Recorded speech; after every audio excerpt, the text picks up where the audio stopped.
최근에 출간된 책 중에서 미국의 전문 상담 심리사인 휘트니 굿맨의 나쁜 긍정이라고 하는 책이 있습니다. 원제는 톡시 포지티비티라는 책인데요. 이 책에서 굿맨은 나쁜 긍정에 대해서 이렇게 정의하고 있습니다.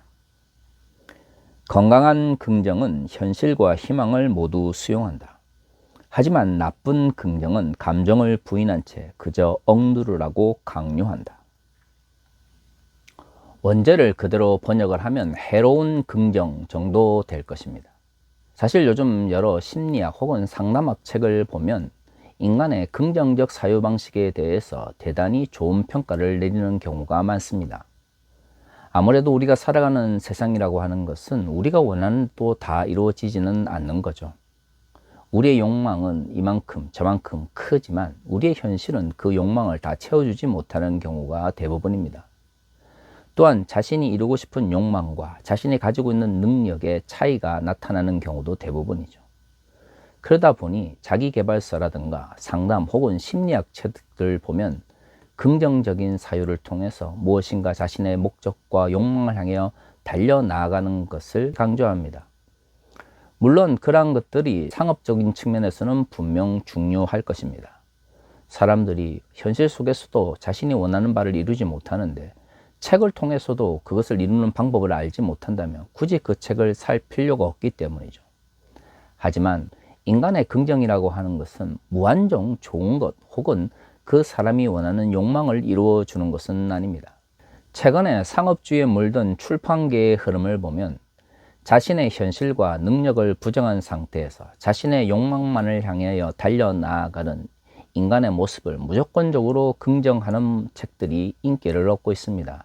하지만 굿맨의 비판처럼 현실을 부정한 상태에서 이루어지는 긍정이라고 하는 것은 결코 인간을 좋은 방향으로 나아가게 할 수 없는 것이죠. 기본적으로 건강한 긍정이라고 하는 것은 현실과 소망이라고 하는 두 가지 요소를 받아들일 수 있어야 합니다. 내가 무엇을 할 수 있고 내가 어떤 상황에 처해 있는지를 인정할 때에 그러면 내가 무엇을 원하며 또한 내가 그것을 이루기 위해서 어떤 삶을 살아야 되는지에 대한 이야기가 나오는 것이죠. 하지만 해로운 긍정 혹은 나쁜 긍정이라고 하는 것은 사회적 혹은 다른 사람에 의해서 긍정이라고 하는 것이 강제되어지는 경우가 대부분입니다. 그럴 경우 나의 감정은 그것을 받아들이지 못함에도 불구하고 무조건적으로 그것을 긍정해야 되는 것이죠. 과연 그것이 인간에게 동기부여를 해주고 또한 어려움을 해결해 줄 수 있는 내적 에너지가 될 수 있을까요? 결코 그럴 수 없습니다. 이러한 문제는 심리학적인 영역뿐만 아니라 종교적 영역에서도 거의 비슷하게 발생하게 됩니다. 그리스도인들의 삶을 움직이는 가장 중요한 동력은 무엇입니까? 그렇습니다. 예수께서 우리에게 가르치신 복음의 말씀입니다. 우리가 성경을 하나님의 말씀이다 라고 이야기하는 것은 그 말씀 속에서 하나님께서 우리에게 원하시는 삶의 방식이 제시되었기 때문입니다. 문제는 그 삶의 방식이라고 하는 것이 세상의 삶의 방식과는 많은 차이를 보이기 때문이죠. 그렇기 때문에 성경의 많은 기록들, 특히 바울 서신에서 자주 등장하는 이야기들은 하나님 나라의 가치를 향하여 달려나가는 그리스도인들에게는 고난이 따를 수밖에 없고 그 고난을 견뎌내는 가운데서 하나님의 나라를 이루어가는 것이 그리스도인들의 사명이다라고 하는 것입니다. 그렇기 때문에 성경을 이해하고 하나님의 말씀대로 살아가기 위하여 노력하는 삶의 자세는 그리스도인들에게 매우 중요한 것입니다. 문제는 그 성경의 말씀을 이해하고 받아들임에 있어서 성경이라고 하는 것이 기본적으로 2000년 전 우리와 다른 문화 속에서 쓰여졌기 때문에 해석을 필요로 한다라고 하는 것이죠. 하지만 사람들이 종종 잊어버리는 것이 하나님의 말씀이기 때문에 그 말씀이 쓰여진 문화적 환경이나 언어의 차이를 무시하는 경우가 종종 있다라고 하는 것입니다. 성경은 해석이 필요하다라고 아무리 이야기해도 많은 근본주의적 신앙을 가지고 있는 그리스도인들은 성서를 문자적으로 이해하려고 하는 것이죠. 물론 한편으로는 이해가 됩니다. 우리가 하나님의 뜻대로 살아가면서 당하게 되는 많은 어려움이 즉각적으로 해결되어지거나 내가 원하는 욕망이 바로 이루어지지 않으니 성경에 기록되어 있는 문자 그대로를 믿고 받아들임으로써 지금 당장은 아니라 할지라도 언젠가는 이루어질 수 있는 욕망의 실현에 사람들이 집착하게 되는 것이죠.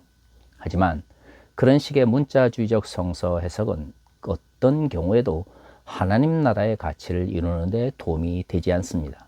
제가 지난 5년 동안 하나에서 설교를 계속해 오면서 비판했던 것들 중에 하나가 근본주의 신앙과 문자주의적 성서 해석입니다. 혹자들은 문자주의적 성서 해석을 무조건적으로 비판하는 것에 대해서 부정적인 생각을 가질 수도 있을 것입니다. 물론 저도 문자주의적 성서 해석을 왜 사람들이 원하고 또한 그런 것들이 한국교회 주류를 형성하게 되었는지 어느 정도는 이해합니다. 또한 아미시 공동체처럼 저와 신앙의 모습이나 신앙의 방향이 다르다 할지라도 적어도 자신들이 믿는 방식대로 실천하며 살아가는 사람들을 함부로 비판하지는 않습니다. 문제는 한국의 근본주의자들이 집착하는 문자주의적 성서 해석이 실질적으로는 자의적 성서 해석으로 빠지게 되고요. 그리고 그것은 결국 자신의 욕망을 채우기 위한 이권주의로 전락하게 되기 때문에 제가 한국의 기독교 근본주의자들이 그렇게 좋아하고 집착하는 문자주의적 성서 해석을 지금까지 비판해 온 것이죠. 자신의 이해관계나 이권과 관계없이 성경을 문자 그대로 혹은 문자주의적으로 읽고 이해한다면 사실 저하고 신앙의 방향이 조금 다르거나 삶의 방식이 좀 다르다 할지라도 인정해주고 혹은 긍정해줄 수 있습니다.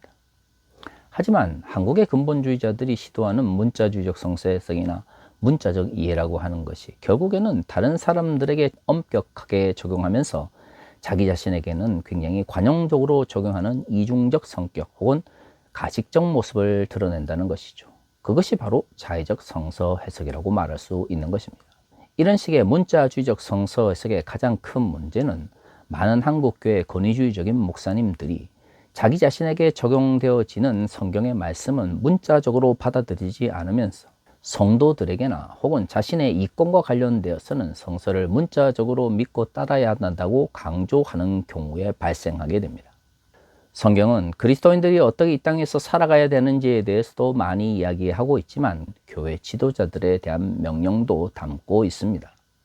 오늘 우리가 읽은 본문의 말씀은 바울이 그레데에 보낸 편지 중에 있는 것입니다. 사도 바울의 사역을 돕던 디도가 언제 바울을 떠나게 되었는지 정확한 연도는 알 수 없지만 적어도 디도서가 쓰여졌을 때 디도는 그레데 섬에서 목회를 하고 있었습니다.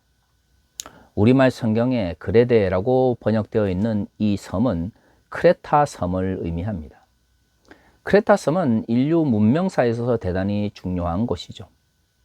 보통 6500년부터 1100년까지 활기를 걸쳤다고 하는 미노스 문명, 즉 크레타 문명의 중심지였습니다.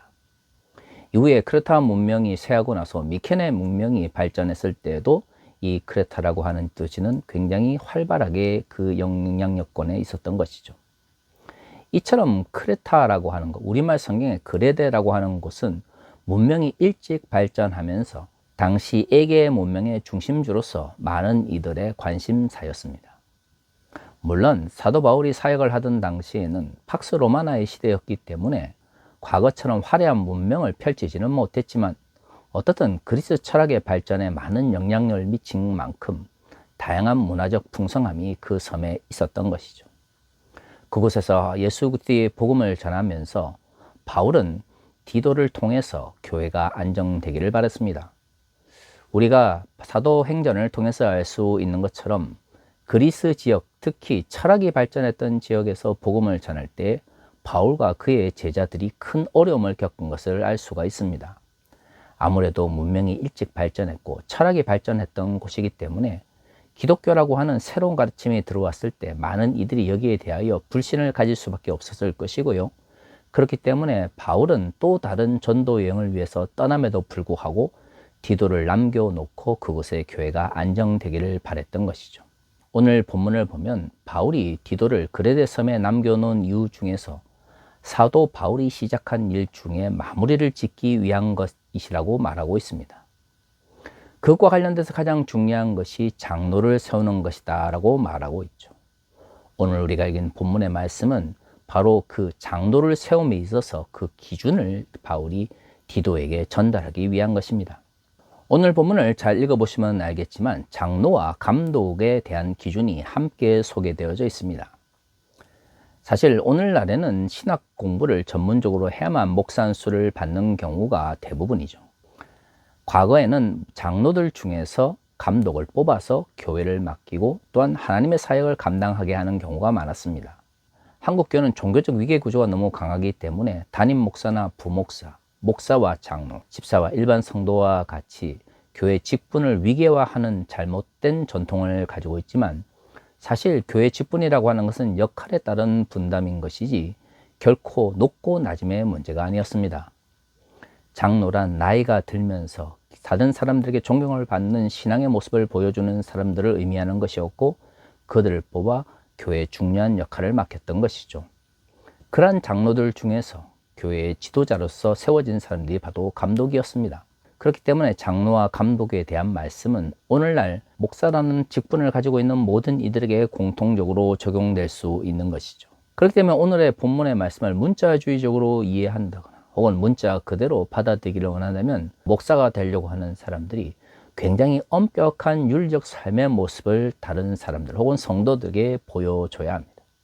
하지만 오늘 한국교회에서 디도서 1장에 나오고 있는 이러한 담임 목사 혹은 목사에게 적용되어지는 엄격한 윤리에 합당한 사람은 과연 얼마나 될까요? 오늘 우리가 읽은 본문의 말씀 6절에서는 장로의 직분에 합당한 사람들에 대해서 이렇게 말하고 있습니다. 책망할 것이 없고 한 아내의 남편이며 방탕하다는 비난을 받거나 불순종하는 일이 없는 믿는 자녀를 둔 자라야 할지니라. 한국 교회에서 주류를 이루고 있는 장로교나 감리교회의 경우에는 목사 안수를 줄 때 이 기준을 그대로 적용하는 경우가 잘 없습니다. 결혼을 해야만 목사 안수를 줄 수 있다라고 말을 하고 있지만, 군목으로 가야 되는 사람들을 위해서 모든 교단들이 편의를 봐주고 있죠. 그렇게 문자적 성서 해석이 중요하다면 왜 목사와 같은 중요한 직분을 주는 데 있어서 그렇게 군대라고 하는 현실의 문제와 타협하고 있습니까? 솔직히 근본주의자들은 이것에 대해서 먼저 이야기를 해야 됩니다. 혹시 군사 문화가 우리 한국교회 안에 들어와서 성경의 말씀에 대한 문자적 이해보다도 군대에 보내는 것이 더 중요하다고 생각하고 있지는 않은 것인지요? 그러면서도 왜 성도들에게는 성경의 문자적 해석을 강조하는 것인지요? 여기에 대하여 대답하지 못하는 상태에서 문자적 이해가 중요하다라는 거 말하는 것은 목사들 스스로가 성도들을 속이고 있는 것입니다. 더구나 6절에서 말하고 있는 엄격한 형태의 목사의 윤리에 대하여 과연 오늘 한국교회 대부분의 목사들은 어떤 생각을 가지고 있습니까? 정말 한국교회 목사들이 책망할 것이 없는 자들로 구성되어져 있나요? 세상 사람들로부터는 인정받지 못한다 할지라도 정말로 한국의 대형교회 목사들 혹은 유명하다고 하는 목사들이 같은 그리스도인들로부터 얼마만큼 칭찬받으면서 그들로부터 존경을 받고 있습니까? 그러한 인격적인 혹은 그러한 윤리적 삶이 이루어지지 않는다면 목사 안수를 줘서는 안 됩니다. 그것이 문자적 이해이고 그것이 문자주의적 성서 해석인 것이죠. 하지만 정작 목사들에게 대해서 적용해야 되는 성경의 말씀은 결코 문자적으로 해석을 하고 있지 않는 것이죠. 이것이 무엇입니까? 그렇기 때문에 문자주의적 성서 해석은 결국 목사들의 이해관계에 따른 이권주의로 전락할 수밖에 없는 것이죠. 방탕의 문제가 장로를 세우는 데 매우 중요합니다. 본인뿐만 아니라 그들의 자녀들에게도 적용되는 말씀인데요. 사실 방탕의 문제로 따지면 한국교회만큼 비난을 많이 받는 이들이 얼마 있습니까? 최근에 문제가 되고 있는 예장통합의 총회장이라고 하는 사람도 불륜 때문에 비판을 받고 있지만 자신의 자리를 내려놓지 않고 있습니다. 교회 문제만 생기면 맨날 성폭력과 성범죄와 관련된 것이고, 또 그런 거 아니면 불륜과 관련된 것입니다. 아무리 간통죄가 폐지되었다 할지라도 기본적으로 목사들에게 요구되어지는 신실함 혹은 모범된 삶이라고 하는 것은 방탕함과는 거리가 멉니다. 불륜을 저지르고 성적 범죄를 저지르며 혹은 성적으로 문란한 삶을 살면서 어떻게 다른 사람들에게 건강하게 살아라, 건실하게 살아라 말할 수가 있겠습니까? 정말로 문자적으로 성경을 바라본다면, 정말로 문자주의적 성서 해석을 중요하게 생각한다면 불륜이나 성적 문제가 있는 목사들을 제명 출교를 해야 되는 것이 당연하죠.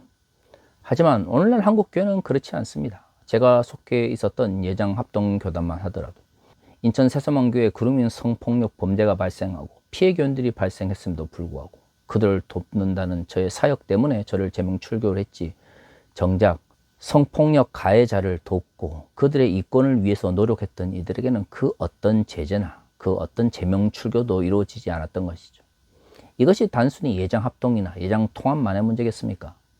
한국교회 줄을 이루고 있는 다른 장로교나 혹은 감리교 내에서도 성 문제가 발생하면 교회가 가장 엄격하게 이 문제를 해결하고 또한 그러한 죄악을 저지른 목사들을 제명 출교를 하거나 혹은 처벌을 해야 됨에도 불구하고 너무나 그들의 죄악에 대해서 관용적 자세를 보여주고 있습니다.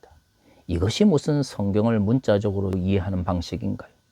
성서와는 아무런 관계가 없이 자신들의 이해관계에 따라 자신들의 이권에 따라서 이러한 것들을 결정하는 사람들을 보고 있으면 말로만 문자주의적 성서 해석이지 실질적으로는 이권주의에 빠져 있다는 생각을 하게 됩니다. 7절에서 9절까지 기록되어 있는 감독의 직분에 합당한 사람들에 대한 것도 마찬가지입니다. 6절과 7절에서 반복적으로 나타나는 것이 무엇입니까? 기본적으로 책망할 것이 없어야 한다라고 말하고 있는 것이죠. 타인과의 관계성 속에서, 성도들과의 관계성 속에서, 혹은 믿지 않는 자들과의 관계성 속에서 기독교 지도자들이 평가받는다는 것을 의미하는 것이죠. 이러한 사람들은 기본적으로 그 직분에 합당한 윤리적 삶과 도덕적 삶이 먼저 전제되어야 합니다. 이상하게 한국 교회는 문자주의를 그렇게 강조하면서도 목사들에게는 이러한 엄격한 형태의 윤리적 혹은 도덕적인 삶을 요구하지 않는 모습을 자주 봅니다. 그리고 그것을 어기고 죄를 저지른 사람들을 처벌하기보다는 그것에 대하여 피해를 입은 사람들을 더 억누르며 그들의 눈물을 외면하는 경우가 더 많은 것이죠.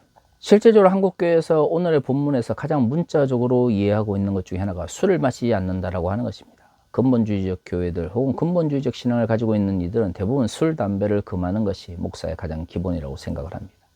하지만 술, 담배를 반대하고 거부하는 것만큼이나 구타하지 아니하고 더러운 이익을 취하지 않는 그리스도인들의 삶 혹은 목사들의 삶에 대해서 얼마만큼 강조합니까?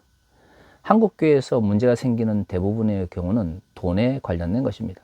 목사가 교회 돈을 떼먹거나 혹은 돈으로 인하여 다양한 형태의 갈등이 발생하게 되는 것이죠. 그 중심에 보면 장로들과 목사들이 자리를 잡고 있습니다. 그러면 이처럼 이익에 눈이 휘두르어 가서 다른 성도들에게 피해를 주고 교회에 불이익을 안겨다 줬다면 당연히 그들에게 처벌을 하고 제재를 가해야 하는 것이죠. 하지만 한국교회에서는 이런 것도 이루어지지 않습니다. 왜냐하면 종교적 위기 구조의 정점에 있는 이들이 자신의 종교적 권력을 사용해서 자신의 이권을 지키려고 하는 것이죠. 정말로 성경을 문자적으로 받아들이고 성서를 문자주의적으로 이해했다면 이러한 것들에 대해서 엄격하게 제재했겠죠. 그렇다면 오늘 한국교회에 일어나고 있는 수없이 많은 돈과 관련된 문제들은 발생하지 않았을 것입니다. 더구나 8절에서 나그네를 섬기기 좋아하고 선행을 좋아하는 모습을 보십시오. 한국의 근본주의 교회만큼 인간의 원죄성을 강조하는 경우 잘 없습니다. 인간의 원죄성을 강조하면서 늘 하는 얘기가 우리는 죄인이라는 것이죠. 그래서 선을 행하거나 다른 사람들에게 착한 일을 하는 것에 대해서 굉장히 부정적으로 이야기합니다. 그런 문제는 그것이 다른 사람들에게 선행을 베풀고 나그네를 돕는 것과 같은 사회적 약자에 대한 관심을 약화시킨다라고 하는 것이죠.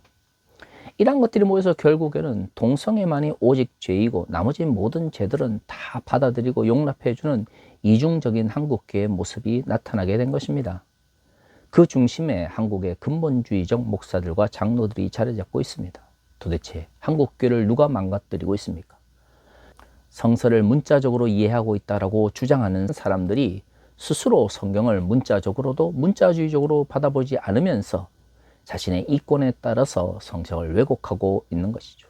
그러한 사람들이 한국교회를 몰락의 길에 빠뜨리고 있는 것입니다. 8절에서 말하고 있는 신중함, 거룩함, 의로움, 절제와 같은 그러한 도덕적 모습들을 적용하지 않는다 할지라도 오늘날 한국교회 근본주의자들은 자기 자신에게 이익되는 말씀은 문자적으로 적용하면서 정작 자신들에게 불이익을 줄 것 같은 말씀들은 전혀 문자적으로 받아들이지 않고 있는 것이죠. 사랑하는 성도 여러분, 성서는 결코 문자주의적으로 해석되어져서는 안 됩니다. 현대 해석학의 가장 중요한 방식이 무엇입니까? 해석하려고 하는 텍스트와 해석하려고 하는 나 자신 사이의 시대적 상황을 인식하고 두 시대가 가지고 있는 한계를 먼저 받아들이는 것입니다. 근대적 성서 해석에서 가장 중요한 것은 어떻게 하면 기록되어 있는 텍스트를 객관적으로 혹은 다른 사람들이 동의할 수 있는 방식으로 해석할 수 있느냐는 것이죠.